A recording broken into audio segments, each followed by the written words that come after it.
Bismillahirrahmanirrahim. Assalamualaikum warahmatullahi wabarakatuh. Perkenalkan, nama saya Husni Nurmalini dengan NIM belakang 047 dari kelas 6A. Di sini saya akan menjelaskan mengenai klasifikasi tumbuhan. Video ini saya persembahkan sebagai tugas UAS dari mata kuliah Kapita Selekta IPA yang diampu oleh Ibu Feni Widianti. Langsung saja, pada materi klasifikasi tumbuhan ini kita akan mempelajari 3 subbab.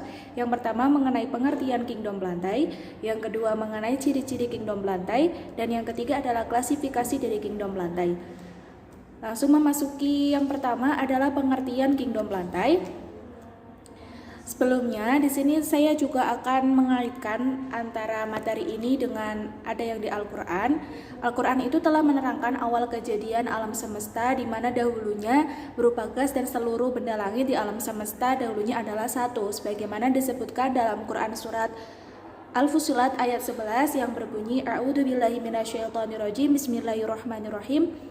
Tsumma stawa ila samaa'i wa hiya dukhanun faqala laha walil ardi atiya taw'an aw karha qalata ataina ta'ifin. Shadaqallahul adzim. Yang artinya kemudian dia menuju kepada penciptaan langit, dan langit itu masih merupakan asap. Lalu dia berkata kepadanya dan kepada bumi, datanglah kamu keduanya menurut perintahku dengan suka hati atau terpaksa. Kemudian keduanya menjawab, kami datang dengan suka hati. Quran surat Al-Fussilat ayat 11. Kemudian juga dikaitkan dengan dibenarkan para ahli astronomi sekarang, padahal ayat itu diturunkan 15 abad lalu kepada Nabi Muhammad SAW. Memang Allah menciptakan alam semesta ini tidak dengan main-main tetapi sungguh-sungguh, sebagaimana disebutkan dalam Quran surat Al-Anbiya ayat 16 yang berbunyi A'udzubillahi minasyaitonirrajim, Bismillahirrahmanirrahim. Wa ma khalaqnas samaa'a wal arda wa ma bainahuma la'ibin. Yang artinya, dan tidaklah kami ciptakan langit dan bumi dan segala yang ada di antara keduanya dengan bermain-main. Maka seluruh benda di alam semesta ini berotasi dan berevolusi secara teratur, tidak berubah dan selalu berlawanan dengan perputaran gerakan jarum jam sesuai sunatullah. Sebagai makhluk ciptaan Allah, mereka semua tunduk dan patuh atas kehendak dan perintahnya. Allah Subhanahu wa Ta'ala dalam wahyu yang diturunkannya tidak membuat pernyataan yang saintifik, tetapi menunjukkan tanda-tanda atau ayat-ayat berupa fenomena alam dan ciptaan. Jika dipahami secara benar, akan mengantarkan kepada kebenaran tertinggi, yaitu Allah Subhanahu wa Ta'ala. Al-Quran juga sering menggunakan tumbuh-tumbuhan sebagai bukti kekuasaan Allah dan perumpamaan untuk menyampaikan suatu hikmah.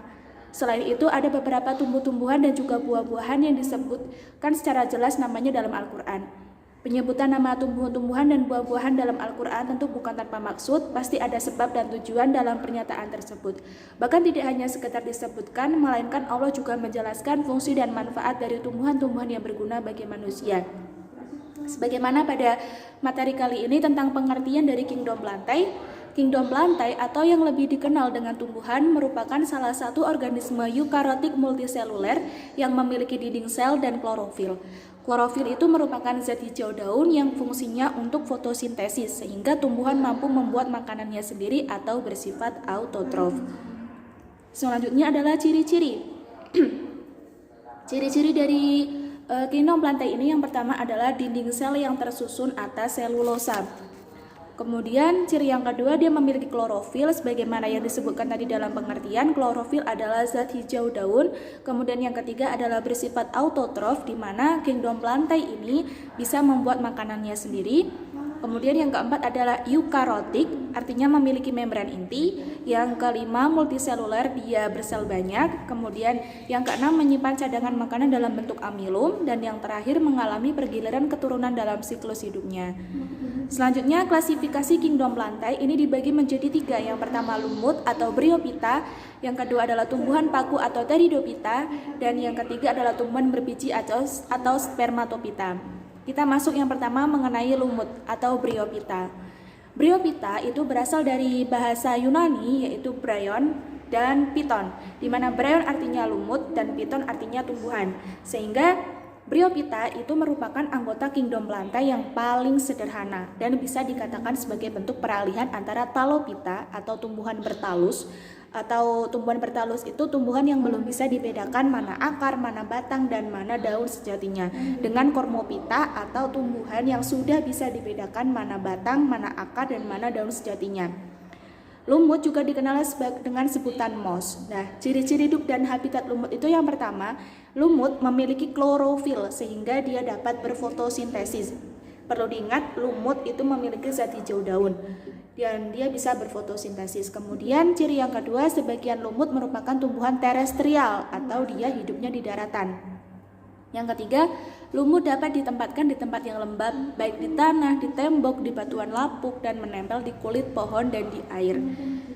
Lumut Bryophyta itu ciri-cirinya, yang pertama ada yang berbentuk lembaran, seperti ini. Ini adalah lumut Bryophyta. Kemudian ada pula yang berbentuk seperti tumbuhan kecil dan tegak, misalnya lumut daun. Ini yang kedua, kemudian memiliki ukuran yang beragam. Yang ketiga, lumutnya berbentuk tumbuhan kecil yang berdiri tegak, memiliki bagian-bagian tubuh yang mirip akar, batang, dan daun. Makanya tadi dikatakan lumut itu adalah peralihan antara Talophyta dan Cormophyta. Kemudian dia tidak memiliki pembuluh angkut, baik xilem maupun floem. Kemudian struktur dan fungsi tubuh lumut bentuk gametofit. Ini gametofit berarti yang sebelah kanan. Kemudian dan di sini di sebelah kirinya adalah sporofit, dia menghasilkan spora.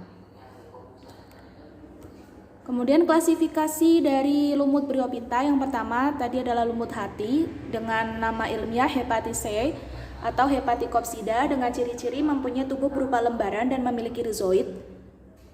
Bentuknya hati ya lembarannya. Kemudian habitat hidupnya itu di tempat lembab dan basah. Gametofitnya mempunyai bentuk antheridium dan archegonium yang berbentuk menyerupai payung. Bisa dilihat ini tegak, ini bentuknya antheridium dan archegonium yang bentuknya menyerupai payung. Ini adalah lumut hati. Kemudian ada lumut daun dengan nama ilmiah Mushi atau Bryopsida dengan ciri-ciri dia mempunyai struktur tubuh yang mirip dengan batang, daun, dan akar atau rizoid tetapi tidak memiliki sel atau jaringan. Spora tumbuhan ini terdiri atas dua lapisan yaitu endosperma dan exospora. Bisa dilihat gambarnya ini. Kemudian ada lumut tanduk atau Anthocerotopsida dengan ciri-ciri bentuk sporofitnya menyerupai bentuk kapsul yang memanjang seperti tanduk hewan.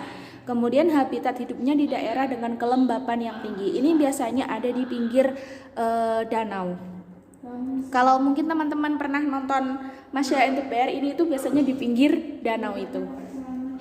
Kemudian klasifikasi tumbuhan atau kingdom planta selanjutnya adalah tumbuhan paku atau dengan nama ilmiah Pteridophyta dengan ciri-cirinya adalah tumbuhannya kormus. Berarti dia sudah bisa dibedakan mana batang, mana akar, dan mana daun sejatinya. Ciri yang kedua, akarnya serabut, batangnya berbentuk rizoma, daunnya beraneka ragam. Ciri yang ketiga, daun muda umumnya menggulung. Bisa dibayangkan ya, paku itu menggulung. Kemudian memiliki jaringan pengangkut baik xilem maupun floem. Yang kelima, habitatnya di tempat lembab sama seperti lumut. Kemudian spora dihasilkan oleh sporofil, dia juga mengalami metagenesis dan spora dihasilkan dalam sporangium. Kemudian klasifikasi tumbuhan paku yang pertama adalah Psilopsida atau paku purba. Ini hidup pada zaman purba dengan tinggi 30 cm sampai 1 meter. Tidak memiliki akar batang dan daun sejati. Daunnya berbentuk kecil dan seperti sisik. Bisa dilihat pada gambar. Kemudian batangnya bercabang, berklorofil dan sudah memiliki pembuluh pengangkut. Kemudian klasifikasi selanjutnya adalah paku kawat atau Liopsida dengan ciri-ciri batangnya bercabang seperti kawat. Dia adalah tumbuhan epifit, daunnya berbentuk seperti rambut sisik. Bisa dilihat pada gambar, ini biasanya di perumahan juga banyak yang bahkan ini ditanam. Kemudian ciri yang klasifikasi paku yang ketiga adalah paku ekor kuda. Nah, ini juga sama yang biasanya ada di kartun ya, di Masha and the Bear itu biasanya ada di pinggir danau. Kalau teman-teman pernah lihat ini pasti ada. Dia memiliki ciri-ciri percadangan batang yang khas, berbentuknya ulir atau lingkaran sehingga menyerupai ekor kuda. Kemudian tumbuh di tempat berpasir dan batang berongga dan beruas-ruas. Bisa dilihat pada gambar. Dan klasifikasi dari kingdom plantae selanjutnya adalah Spermatophyta atau tumbuhan berbiji. Tumbuhan berbiji atau Spermatophyta disebut juga tumbuhan yang alat perkawinannya terlihat atau tumbuhan berbunga karena biji asalnya dari perkembangan bunga. Bunga ini biasanya terlihat jelas dan berfungsi sebagai alat penyerbukan dan pembuahan. Bijinya itu sebagai alat perkembangbiakan, karena di dalamnya biji itu terdapat calon individu baru yang berupa lembaga atau embrio. Dia sudah memiliki akar, batang, dan daun sebenarnya. Jadi dia sudah termasuk dari tumbuhan berkormus. Nah, selain berkembang biak secara seksual, juga spermatopita ini bisa berkembang biak secara aseksual dengan cara tunas, tek, dan cangkok. Nah, kemudian berdasarkan letak keadaan bakal biji, maka spermatopita dibedakan menjadi dua. Yang pertama, gymnospermae atau tumbuhan berbiji terbuka, dan angiospermae atau tumbuhan berbiji tertutup. Gymnospermae ini memiliki ciri-ciri batangnya keras dan berkambium. Kemudian organ reproduksi generatif berupa strobilus atau konus. Kemudian ciri yang ketiga, bakal biji tidak tertutup daun buah atau karpel dan memiliki daun penghasil serbuk sari yang terpisah dan terkumpul dalam strobilus atau runjung. Kemudian klasifikasi dari gymnospermae adalah, ini ada di kehidupan kita juga, biasa kita lihat adalah tanaman melinjo. Dia memiliki taksonomi ya ini ya, kingdom. Dia dari kingdom plantae, divisinya spermatopita, dari kelas Gnetine, ordonya Gnetales, familinya Gnetaceae, genusnya adalah Gnetum, dan spesiesnya adalah Gnetum gnemon. Itu adalah tanaman melinjo. Kemudian klasifikasi selain dari gymnospermae adalah angiospermae, adalah tumbuhan berbiji tertutup. Berarti ini kebalikannya yang tadi. Cirinya adalah bijinya dilindungi oleh daun buah dan merupakan tumbuhan tingkat tinggi yang dominan di permukaan bumi. Akarnya dilindungi oleh tudung akar dan dia memiliki bunga yang sesungguhnya. Nah, angiospermae ini dibagi lagi menjadi dua kelas, yaitu tanaman monokotil dan dikotil, di mana monokotil adalah angiospermae yang berkeping satu dengan ciri-cirinya akarnya serabut, dia memiliki batang beruas dan tidak bercabang, juga tidak berkambium. Kemudian tulang daunnya ada yang sejajar, ada yang melengkung. Jumlah kelopak bunganya itu kelipatan 3. Nah, contoh dari tanaman monokotil ini adalah rumput, jahe, padi, nanas, anggrek, juga jagung.